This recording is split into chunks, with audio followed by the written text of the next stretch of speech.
Vous êtes perdu dans votre livre, dans l'écriture, vous êtes à un moment de blocage, vous ne savez pas comment continuer votre livre. J'ai envie de vous dire, pour l'instant, tout va bien.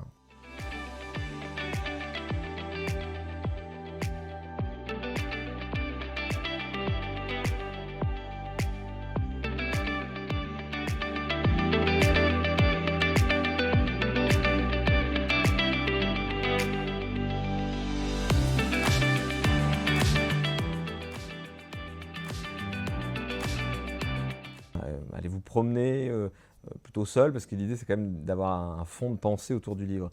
Euh, Promenade dans la rue, en forêt, peu importe, là où vous pouvez, dans un parc, et voilà, regarder, observer, laissez-vous porter par la vie, et gardez dans un fond de pensée le livre que vous êtes en train d'écrire. Voyez s'il y a des choses qui émergent, qui remontent, etc. Quelles sont les vraies problématiques? Est-ce que vous avez identifié pourquoi vous êtes bloqué?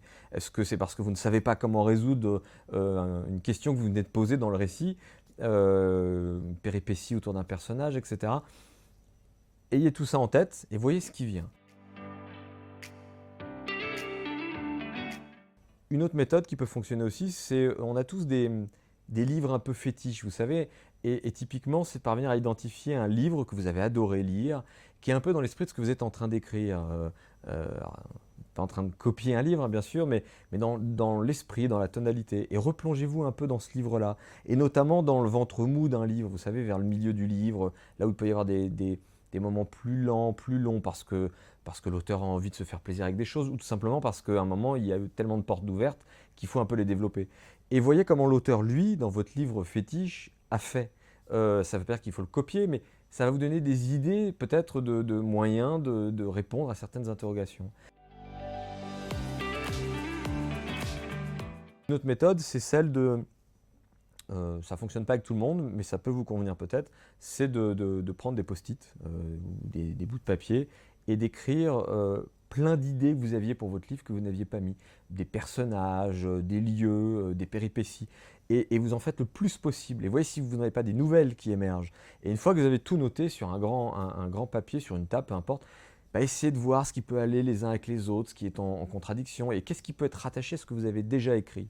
Et puis ça va peut-être aussi vous amener à vous interroger sur ce qui a déjà été écrit dans votre texte, et de remettre les mains dedans. Parce qu'écrire, c'est mettre les mains dans le cambouis. Quand un peintre se lance dans un tableau, je ne crois pas connaître un peintre qui termine avec les mains propres. On est plein de peinture. L'écriture, c'est pareil. Vous devez en avoir plein la tête. Ça doit déborder, dégouliner. Si vous n'avez pas d'encre sur les doigts, en tout cas, vous devez en avoir dans la cervelle, de l'encre numérique. Parce qu'il ne faut pas hésiter à triturer ces mots, ces phrases. Et vous posez les questions de si je suis perdu, est-ce que c'est parce qu'à un moment, finalement, je ne me suis pas moi-même perdu dans ce que j'ai déjà écrit? Est-ce que mon lecteur ne va pas être perdu? Est-ce qu'il y a quelque chose qui n'est pas très clair? Est-ce qu'il y a des contradictions?